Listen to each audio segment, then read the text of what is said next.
तो देखिए, संभल में एक के बाद एक मंदिर ये बता रहे हैं कि सनातन के खिलाफ जो साजिश रची गई थी वो अब एक के बाद एक बेनकाब हो रही है।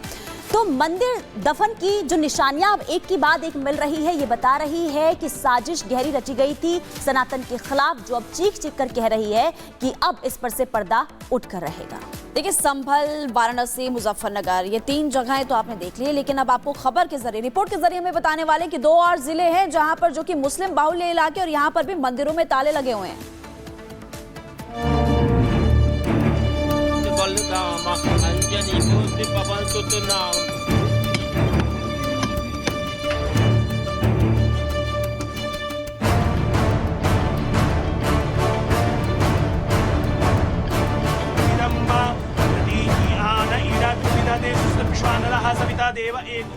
संभल, मुजफ्फरनगर,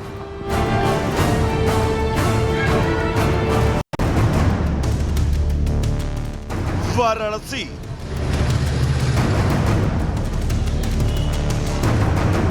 संभल से वाराणसी तक सनातन के साथ हुई बेईमानी की तस्वीरें बीते करीब हफ्ते भर आप अपने स्क्रीन पर देख रहे होंगे, लेकिन ये बेईमानी इतनी पुरानी और इतनी बड़ी है कि जमीन से अब तक सबूतों के मिलने का सिलसिला लगातार जारी है।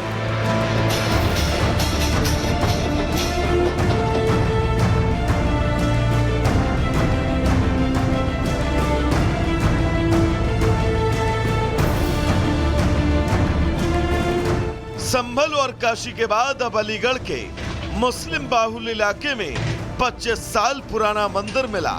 स्थानीय लोगों के मुताबिक पहले यहां हिंदू परिवार रहते थे, जो बाद में अपने मकान बेचकर चले गए। तब से यहां कोई पूजा अर्चना नहीं हुई। पुलिस अफसरों की निगरानी में मंदिर की सफाई कराई गई। उधर बरेली में भी एक मंदिर को लेकर हिंदू परिवार ने सीएम से फरियाद लगाई है। हिंदू परिवार का कहना है कि मुस्लिम समुदाय के लोगों ने कब्जा कर लिया है। इतना ही नहीं, मंदिर में रखी प्रतिमाओं को भी अब हटा दिया गया है।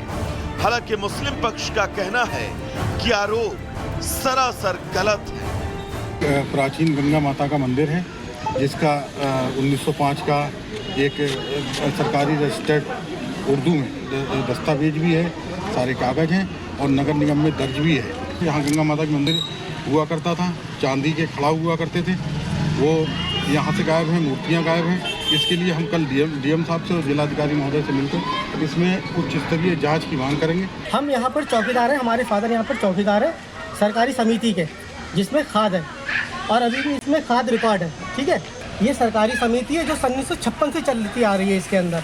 और यहाँ पर कोई भी मंदिर नहीं है, क्योंकि यहाँ आप चाहे तो मोहल्ले वालों से सर्वे कर सकते हैं, उनसे पूछ सकते हैं। यहाँ पे काफ़ी बुजुर्ग लोग हैं और जो लोग ये बता रहे हैं कि ये मंदिर है, ये गलत है। गंगा महारानी के मंदिर को बनाने वाले परिवार के वंशज का कहना है कि अब मंदिर का अस्तित्व मुस्लिम समुदाय के लोगों ने खत्म कर दिया। मंदिर पर मुस्लिम समुदाय के लोगों ने कब्जा कर आलीशान मकान बना लिया। सभी सरकारी कागजों में वहां पर गंगा महारानी का मंदिर अंकित है, लेकिन मुस्लिम समुदाय के लोगों ने दबंगाई दिखाते हुए उस पर कब्जा कर लिया। फिलहाल इस पूरे मुद्दे पर सीएम से न्याय की गुहार लगाई गई। अब देखना होगा कि इस पर कितनी तेजी से कार्रवाई होगी। Bureau report, Republic Bharat.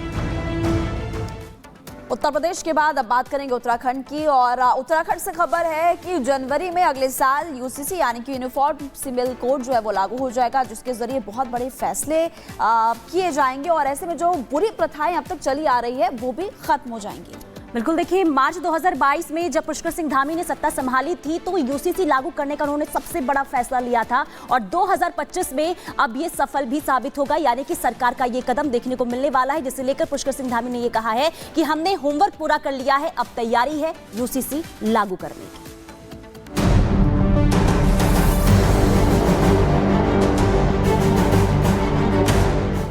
Uttarakhand के मुख्यमंत्री पुष्कर सिंह धामी ने राज्य में समान नागरिक संहिता लागू करने की तारीख घोषित कर दी है। इसके साथ ही जनवरी 2025 से उत्तराखंड में सभी धर्मों के लिए एक जैसे सिविल कानून वाली समान नागरिक संहिता लागू हो जाएगी। सरकार ने सभी तैयारियां पूरी कर ली हैं। उत्तराखंड आजादी के बाद देश में समान नागरिक संहिता लागू करने वाला पहला राज्य बन जाएगा।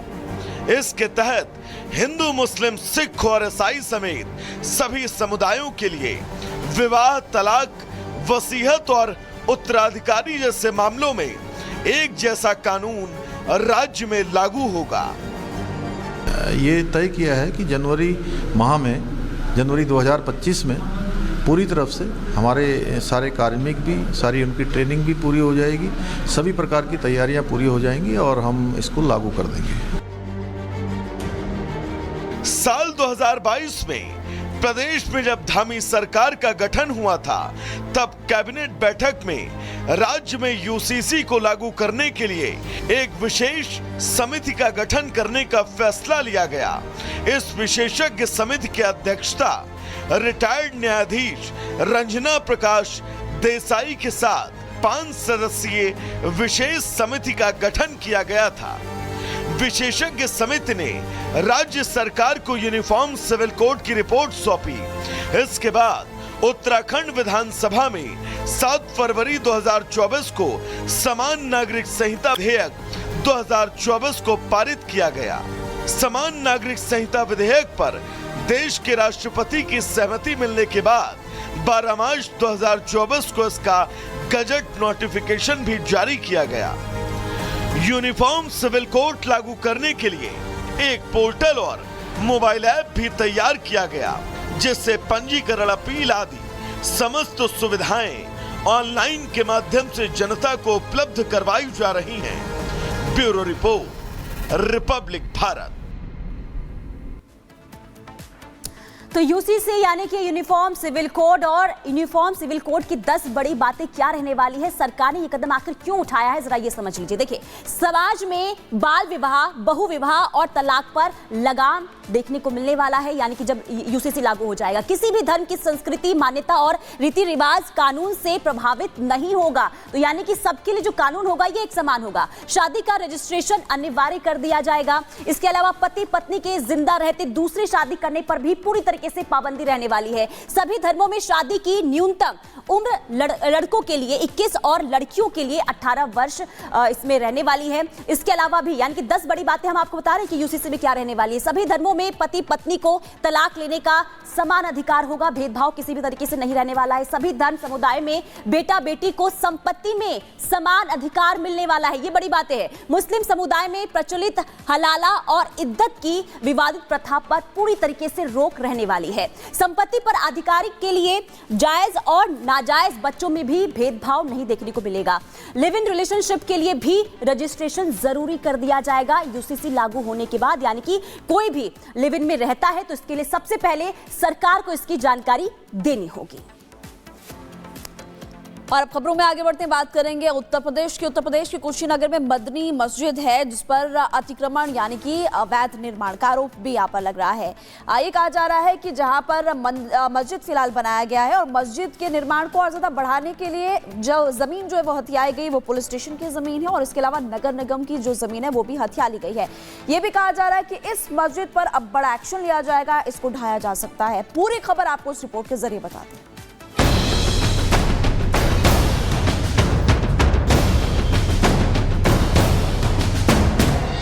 चाहे बरेली हो या संभल हो या फिर उत्तर प्रदेश का कोई दूसरा शहर, योगी सरकार का पीला पंजा गरज रहा है। बुलडोजर के पंजे से कोई अतिक्रमणकारी नहीं बच पाया और अवैध के खिलाफ यूपी प्रशासन का मिशन बुलडोजर गति से चल रहा है। संभल में अतिक्रमण के खिलाफ एक्शन हो रहा है, लेकिन अब इसकी जद में कुशीनगर भी आ गया। कुशीनगर में अवैध निर्माण की शिकायत मिली थी। शिकायत मदनी मस्जिद के सरकारी जमीन पर अवैध तरीके से बने होने की थी। आरोप है कि जिस जमीन पर मस्जिद बनी हुई है वो पुलिस चौकी नजूल और नगरपालिका की जमीन पर बनी है। इधर शिकायत मिली और उधर बुलडोजर स्टार्ट करने की तैयारी होने लगी, लेकिन सबसे पहले मस्जिद की पैमाइश शुरू हुई। इंच टेप लेकर प्रशासन की टीम मस्जिद पहुंची। एसडीएम की मौजूदगी में नफ्ती का काम शुरू हुआ। पैमाइश के पीछे का मकसद ये पता करना है कि कितनी सरकारी जमीन पर मस्जिद बनी हुई है और उसी के हिसाब से आगे एक्शन लिया जाएगा। पैमाइश के दौरान किसी भी अप्रिय घटना से बचने के लिए कई थानों की पुलिस फोर्स तैनात की गई। इसके साथ ही मुस्लिम पक्ष के लोग भी मौजूद थे। योगी सरकार का मैसेज साफ है कि अवैध के खिलाफ एक्शन होगा, लेकिन साथ ही संदेश ये भी है कि किसी के साथ गलत नहीं होने दिया जाएगा।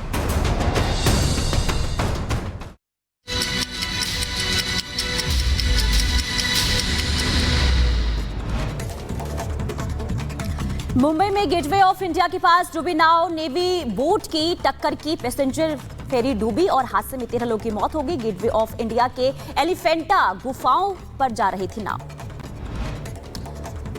और नाव हादसे के लिए नौसेना बोट ड्राइवर के खिलाफ एफआईआर दर्ज की जा चुकी है। ड्राइवर समेत अन्य जिम्मेदार लोगों के खिलाफ मुंबई के कोलाबा पुलिस स्टेशन में एफआईआर दर्ज की गई। मुंबई नाव हादसे पर सीएम फडणवीस ने जताया दुख। सीएम फडणवीस ने किया 5-5 लाख